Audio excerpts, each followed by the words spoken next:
Oh hi, it's Chris Kohler with Wired.com, and we've just finished up the gauntlet of E3 press conferences. Sony just finished up their E3 2008 media briefing.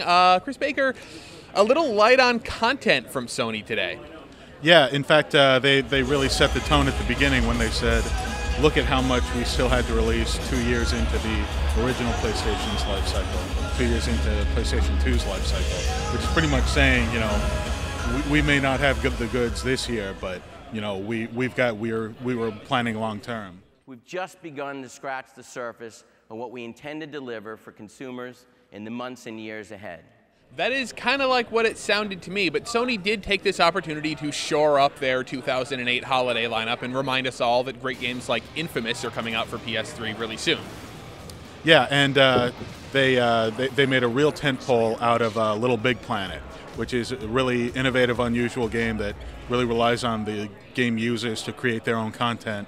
And they, in a really inspired move, they use Little Big Planet's level creation tools to tell their financials, the sort of boring dog and pony show that every press conference has. They turned it into something really amusing and a really great application of the game.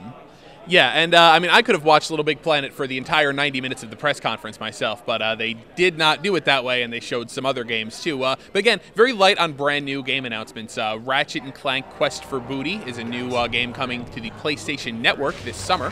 Resistance, the PS3 first-person shooter, is going to be on PSP.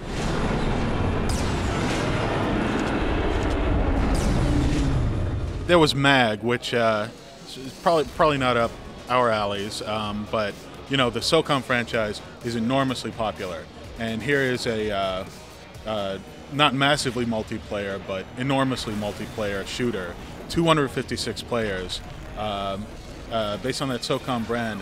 I think that's going to generate a lot of buzz.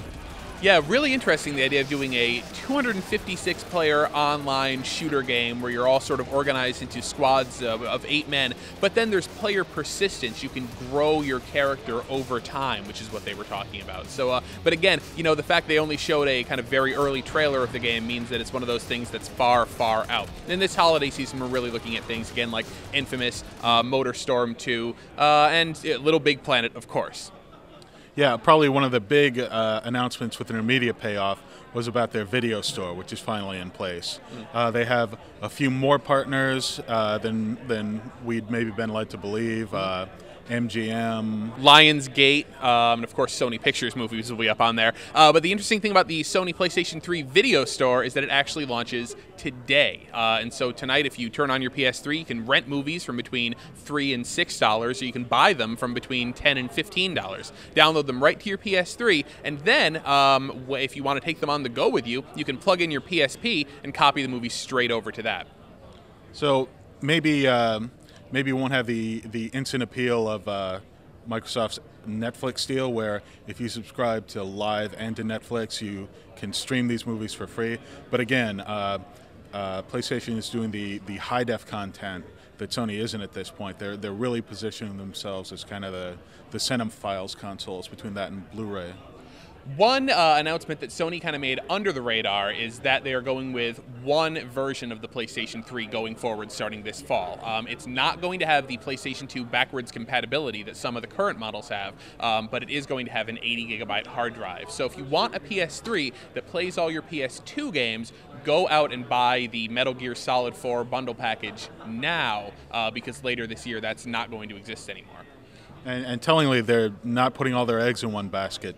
Continue to talk about the PlayStation 2. Continue to support that, not dropping the price of it either. So they'll be pushing that again this Christmas, even though it's, what, 8 years old now? 9 years old? Yeah, 8 years old now. So Sony this year is really hitting those hardcore gamers that Nintendo isn't. But at the same time, no real big innovations like Nintendo's new motion controller, no big casual games like Microsoft was showing. Just a lot more of the same. Yeah, the message seemed to be, you know, we practice like a 10-year life cycle with our console, so just trust us. We're viable. We're in this for the long haul.